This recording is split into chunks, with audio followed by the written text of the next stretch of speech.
welcome back to my series of things that I've noticed and want to discuss. I guess it's a discussion series. Anyways, here at the Tocumwee Crossing Bridge, tried to get the bridge. I have a bit of history with this bridge, tried to get it named after Mark Rothko. Didn't work, but we are getting a Rothko pavilion at the Portland Art Museum later on this year. I call that a win. Anyways, wanted to discuss genres and music and also art as well, you know, the sense of what is avant-garde. And really it just means so much, particularly in music and art. Visual art has it as well, where it's very genre driven.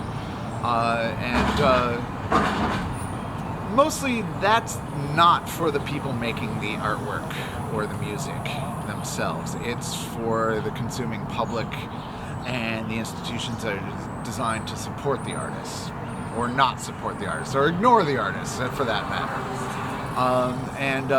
This is one sense of the avant-garde, this whole sensibility, late 19th century, where it was really against conventions, kind of rebelling against the salons and the academicized versions of art, where a system of making art had become too doctrinaire, and then so people have to go and break the system.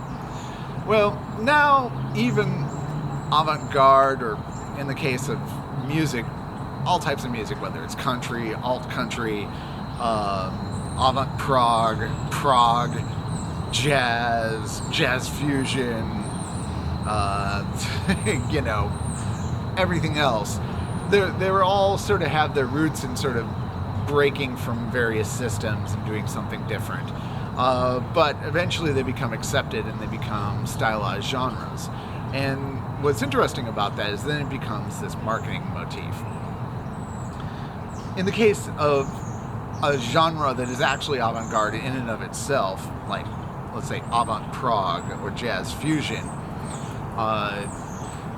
it's kind of a paradox, where something that was meant to be against the conventions suddenly becomes conventional, and in the case of jazz fusion, kind of became Fuzak, where it became this elevator music, and in the case of progressive rock or prog rock, it sort of became this stylized, you know, people in capes pretending to have mystical powers while they play their keyboards. I'm not making fun of Rick Wakeman. He gets to do it because he was doing it early on. It's the people who were copying Rick Wakeman. Anyways, there's a genre called avant-prog. And I think it's kind of, a lot of these things are coming onto the scene after the fact, where it doesn't have a lot of legitimacy from an intellectual standpoint and from a production standpoint for artists.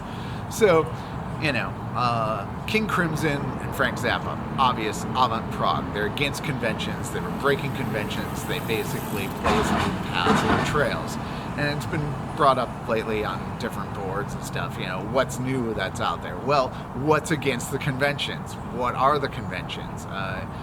Certainly, you know, my own music has been compared a lot to Zappa, King Crimson, the Cardiacs, all sorts of other bands. But there's a lot of other stuff that's happened since then. I really only listened to King Crimson and Frank Zappa. Mostly it was Robert Fripp's solo work and stuff with Eno and Bowie, along with Zappa's work that really got to me. I particularly like Robert Fripp's work with Andy Summers and the Police. That was my introduction to what he does. Anyways, well, and I guess I'm shooting this in a slightly avant-garde way, where literally the sunbeams are kind of coming in, you know, light and darkness, and it's doing all this other stuff. That's a little avant-garde too, and against convention. We'll see if it actually works out in post. Anyways, for my own music, I didn't set out to just, you know, be avant-garde, which is to be as strange as possible in most people's minds. Really, what I am doing is I am flaunting conventions, which was probably more And I don't think I'm completely flaunting conventions. I'm playing identifiable instruments like viola and guitar, even though it's a 7-string guitar. 7-string guitars have been around for a very, very long time. A traditional drum kit, stuff like that. I'd say, maybe the music on my album goes up to a 7 in terms of avant-garde-ness, but maybe a 6 if I really think about it in my own scale. But, you put things out in a press release and you have verbiage in it and stuff. They read it and they think, oh, this is going to be the strangest thing I've ever heard. And so you set the expectations and suddenly they hear it and it doesn't line up with anything they really heard before. Suddenly it is the strangest thing. So it's about priming the conventions of how you frame the argument. If you think of the way lawyers work with things, it's all about framing the argument that determines how the case is adjudicated. And it works that way in the court of public opinion when you're putting out a press release as well. And today there is a place for avant-prog music. I think Cuneiform Records is one that I've found that has some really interesting stuff. Anybody associated with John Zorn, there's been some excellent things that have come out. There's avant metal, or whatever you want to call it, like Sarmat. I pointed them out a little bit ago. I think it was 2 videos ago. Interesting stuff. But really what it is about setting the conventions and either fulfilling them or flaunting them, or at least going against those conventions. And it helped Frank Zappa to have an identifiable hairstyle and a way of speaking, and that sort of thing, where it's kind of declarative. But at the same time, he's got his roots in doo-wop music, which is not technically very avant-garde, but it was a kind of groundbreaking form of popular music. So, how do you want to define it? We've got the bridge binders here. There are conventions as well. It might look like an avant-garde bridge with all of its polygons and straight lines and all that. And it does have its roots in sort of cubism and Orphism, where they were taking the Eiffel Tower and then breaking up into even more polygonal sort of geometric sorts of things. And the cubists were, breaking up human faces and stuff like that. And, but actually, because it's an efficient and actually extremely, safe way to engineer a bridge in an earthquake zone, this is actually not that avant-garde. This is actually, if you want to make a good bridge in an earthquake zone, this is how you do it. And that is not particularly avant-garde, even though it might seem somewhat different and flaunting conventions of the way a typical American house is built. But, what are those conventions? It's 4 walls, rectilinear forms. You don't have a lot of octagons. You don't have your Buckminster Fuller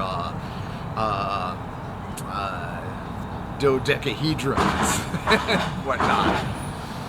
But is really shape alone something enough to make something avant-garde? I think it's actually the intentions of what you're trying to achieve. In the case of my music, I'm doing completely improvised stuff. Even though it is composed, I'll get down certain beds of things with objectives, and then I will add on things, and I will have an objective with what I'm adding. I'll add in more complicated and intricate harmonies or intricate zones, or I'll even work in Peruvian huayno music.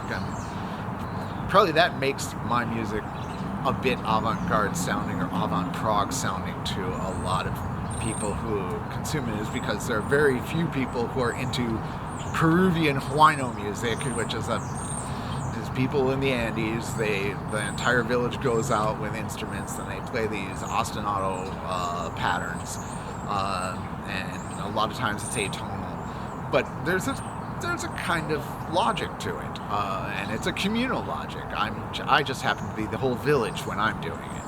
adding, ocarinas and violins and whatnot. And I just do it with 7-string guitar and sometimes, an entire, rock drum kit. Anyways, so what is avant-garde? Anything that defies classification by the expectations that are set, that's flaunting the conventions that for the expectations that are set. And music in general is set up in most art forms. You set up your expectations of something, and then how it's fulfilled depends on how the end viewer or listener consumes it. That expectations and fulfillment are part of the entire artistic process. It's also that way for engineering. If you want to get into a bridge like what's behind me here, the expectations that it goes across the river. In this case, it's got pedestrian and cycling on both sides. You can't really see it. Maybe you can see it a little bit. There's these little bump outs right over here. If you look at the tip of my finger, little bump outs, and basically it's these sort of viewing platforms that go around these tall pylons, and it gives views of the river, and so it isn't just for conveyance, and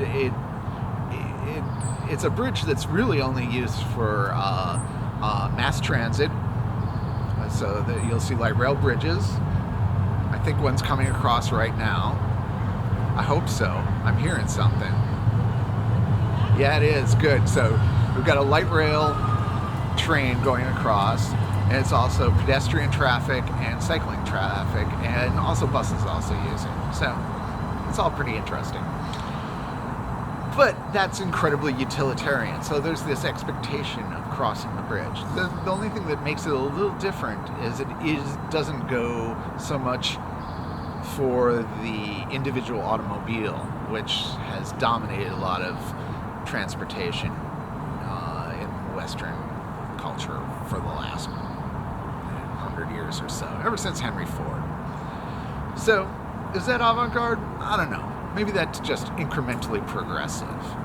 And maybe that's what a lot of progressive music and a lot of artwork is it's incremental. And a lot of jazz is designed to be incremental. You have, 50,000 different versions of a jazz classic.